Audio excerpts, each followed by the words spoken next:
Hi everyone, it's Nadia Messiah here, the courtless divorce strategist, and with me today is Leanne Allen. Leanne is the principal psychologist at Reconnect Wellness Therapy Center. Hi Leanne, thank you for joining me. Hi Nadia, thanks for having me. This is great. My pleasure. So Leanne, today we want to have a chat about how people will be dealing with the conflict that may be arising from all the fear and the panic that we're all experiencing with these COVID times. Yes, definitely. There's certainly a lot of anxiety at the moment, and that's really going to affect the way people interact with their loved ones, with their friends, with their partners. And I think what you're doing at the moment in trying to get the word out there that we can behave differently is super important. And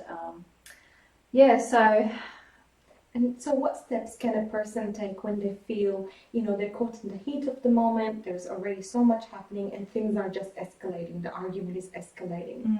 Where would you recommend people go from there? First thing is to stop, to breathe. I know a lot of people really hate ending an argument mid-argument. They just want to get to the end and they want to resolve it now. But if you're both super emotional, then you're not going to be thinking clearly. And so pushing one person to continue the argument now when they really want to stop is like the worst thing you can do. So if someone says, I need space, I need to stop this now, you really, really need to respect that, because we're all going to be cooped up for a little while.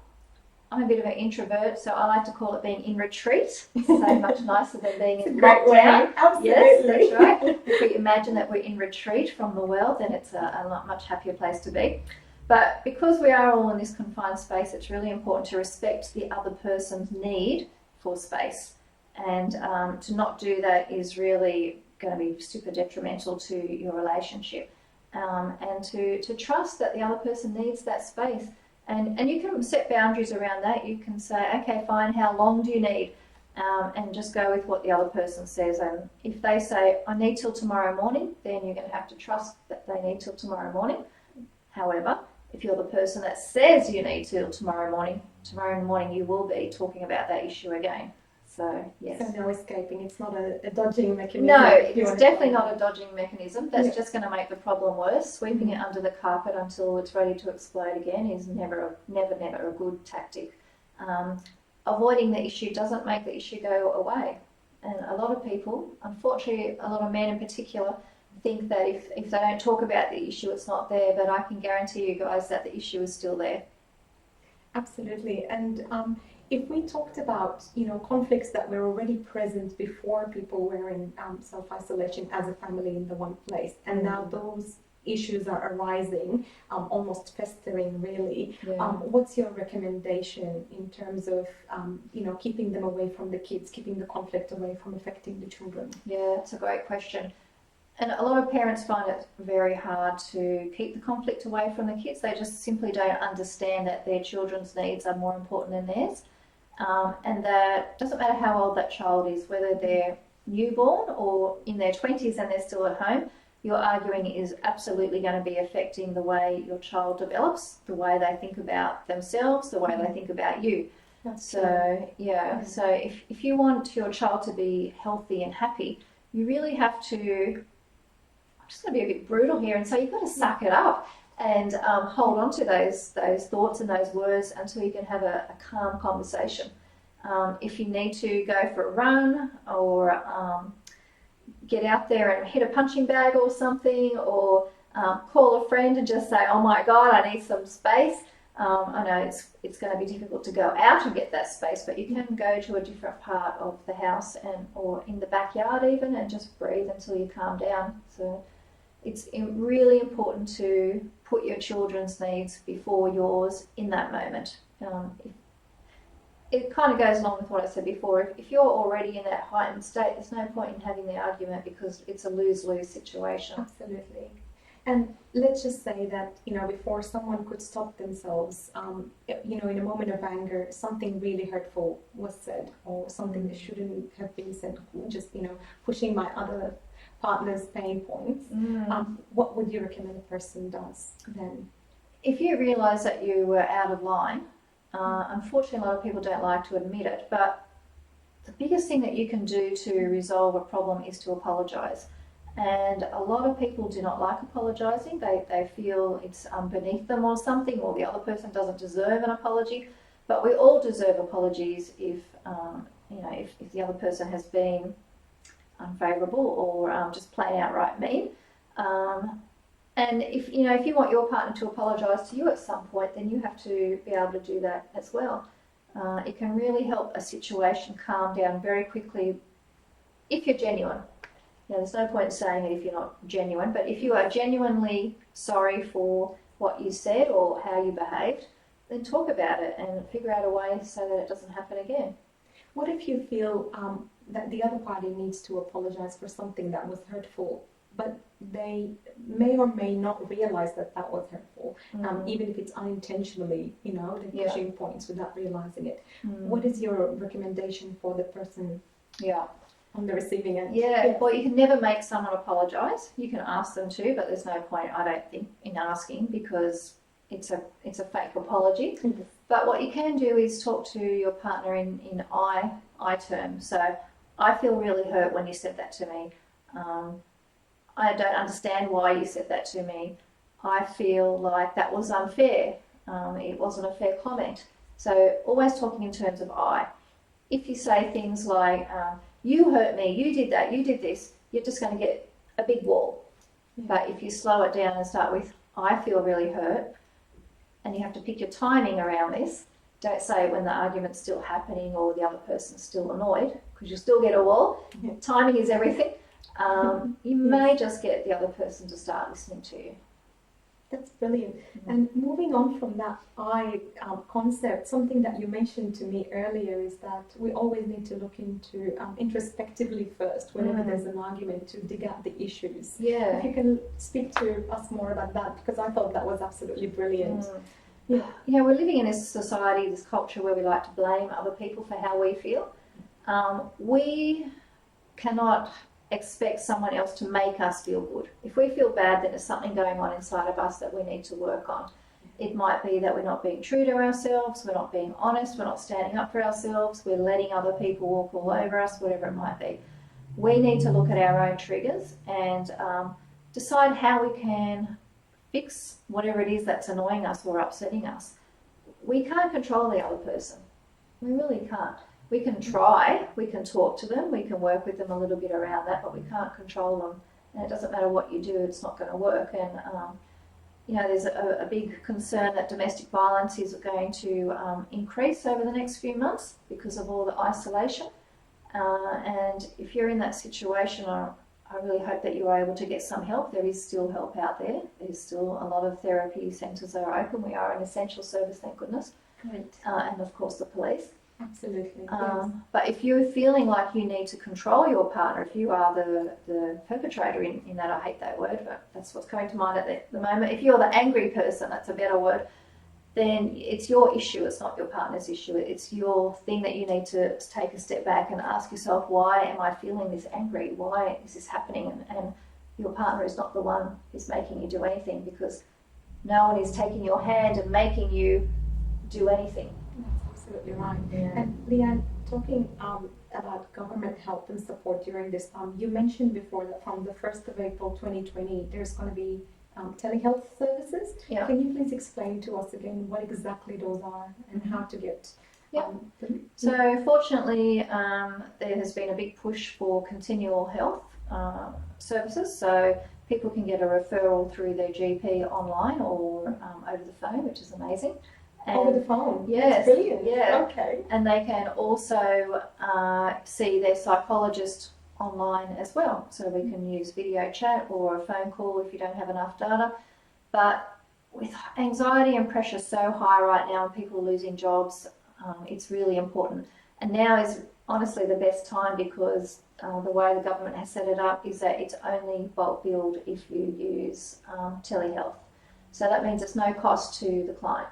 That's brilliant. So if anyone feels like they need to, discuss coping mechanisms or even dealing with conflict, at home, the best thing to do is to pick up the phone, get a referral from the GP, and have a chat before things escalate out of control. That's right.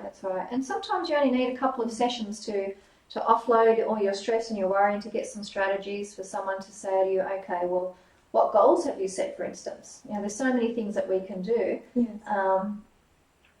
You could write a massive list, and it could be things like cleaning out the garage, planting that garden that you've always wanted to plant, doing a puzzle. A friend of mine posted a photo of himself doing this big Lego thing. Like, he's in his 50s. Someone else was doing woodwork, things that he used to do when he was a young man, and he's in his 60s. That's brilliant. So people are getting back and doing fun things that they didn't used to do before. And if you can, and your partner can, set up a bit of a list of goals and things that you want to do together, so that you know, you're working together as a team.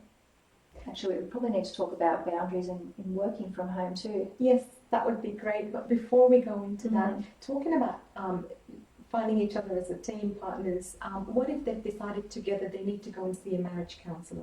Would you recommend that first they approach a psychologist independently or a counsellor independently before they go to one counsellor as a couple? Or how do you think things should be approached? It really depends on the situation. Sometimes a couple really needs to discuss or offload everything that's going on their own, and that gives the therapist a good idea of what's happening, and then they can come together. It sets up the therapist to actually understand what's going on the individual basis. But sometimes it's great for people to come in as a couple straight up and then just go from there. And then the therapist will decide, okay, so I need to see you and you on your own, and then come back again after that. So it can be like a 4-step process where it's a couple, individual, couple again. Yeah. Nice. And that all depends on the first, from the first phone call, I guess. Yes. What happens from there. Yeah. So let's move back to the working. I'm sorry. That's all right. I wanted to get that. Yes. So working from home. Oh, it's a big one, isn't it? Absolutely. So if you're working from home, it is so important to have very clear boundaries around your time. Getting dressed to go to work, so that you set yourself that boundary. You know, you're going to run out of tracksuit pants after a while anyway, so you might as well put your work gear on. Absolutely. And I think you're passing a clear message, visual message to your partner that you're in work. work mode. Exactly, that is so true. Yes. And your kids too. Yes, that's true. I'm at work, please leave me alone for a little bit. But you're going to have more time. You're not going to have this travel time anymore. You're going to have food right there for you, so you don't have to go and search the city for lunch or whatever. So you're going to have a bit more time, and you can arrange it so that you create a certain space for yourself. So I read someone had set up their laptop in the laundry. It was like the only space in the house that there was no staff. They were clear, they could close the door, no one was going to come in. That was their workspace. Whatever works. Absolutely. Yeah. And sitting down and talking to your partner in the beginning of the day and saying, right, this is what I need to do today. I've got a meeting at 3 o'clock. Can you look after the kids then? Yep. I've got one at 2. Can you do that? Yep. And being really flexible with each other and helping each other and asking all the time, how can I help you? What can I do for you? Getting out of that what's in it for me mindset. Because when you work together, it's that team approach again. Yes. When we work together as a team, we're going to achieve more rather than saying, I need to do this, I need to do this, I need to do this. Great. And one point we touched on before was there is a concern that there's a rise in alcohol sales. Apparently the Sydney Morning Herald yesterday was saying 30% increase in sales. So if someone noticed their partner going down that path of dealing with, the fear and the panic and the pain and the uncertainty by reaching for, more alcohol, what would you recommend? Yeah, that's a really big concern. The last thing we need is to have a pandemic of alcoholism once this is all done. So if you can just be really gentle with your partner and raise the issue. Are you okay? I've noticed that you're drinking more. What can I do to help you? Maybe you can suggest together doing some meditation using YouTube to find some relaxation strategies, some breathing strategies to help with the anxiety, going for a jog or a walk, getting the heart rate up to get rid of all that adrenaline that's being built up in the body. I'm hoping that the increase in alcohol sales is just people stocking up so they don't go out for the next few weeks. But that's probably a bit idealistic. So really just talking to your partner and asking yourself, do I really need this drink? Is it going to help me, or is it going to make me sluggish? Is it going to make me a shitty person to be with? Is it going to increase my aggression? Is it going to mean that I'm going to hit my kids because I've lost that sense of control? Really asking yourself, do I need this drink? And you may think the answer is yes, but it's never yes. Sounds brilliant. And so if we were to wrap up with 3 tips to leave our viewers with today, Leanne, what would they be? I guess really looking at yourself, really acknowledging that whatever's going on inside of you is your issue. So if your partner's annoying the crap out of you right now, just going, oh, okay, this is my thing. I need to take a step back. I need to have a breath. Giving yourself some time out. Giving your partner time out, so important. Absolutely. Time out could simply mean having a bath. I think the water restrictions are done now, so we can have long Still showers. one, but we can yes. have showers, Okay, so it's a bit better now. That's good. Yeah. So giving yourself that time out, whatever that means. Do some drawing. Finding fun things to do can be your time out. And setting those clear boundaries, I think, around work and pleasure and having fun. Just really talking to your partner. You're going to be stuck in the house for a few weeks in this retreat. So getting to know your partner, talking to them, turning off the phone, turning off the screens and getting back. My personal view is that this pandemic really can be a massive reset for the world.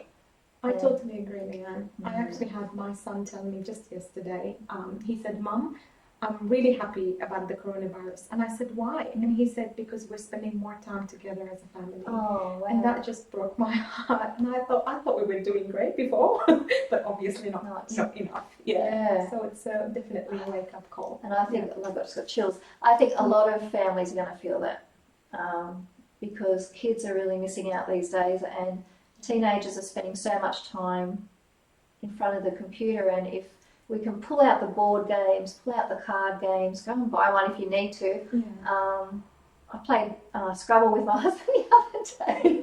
I'm a bad loser. But it was still fun. Go, come on, let's play Scrabble. I'm sick of TV. I don't want to look at my phone. Let's do something fun. And there's so much out there. Find the old colouring ins and the paints and things that have been stored away and have fun with the kids. Absolutely. That's brilliant. And it's interesting really because I found that when people had the had the time and the Scrabble or whatever, no one wanted to play with it. But now that we're all stuck in homes, everyone's getting sick of screens, which is like brilliant. I'm sure a lot of people will be celebrating at least realizing how much we're spending on them. Yeah. Well, thank you so much, Leanne, for your time. I really appreciate it. And thank you guys for tuning in. Till next time. Thank you.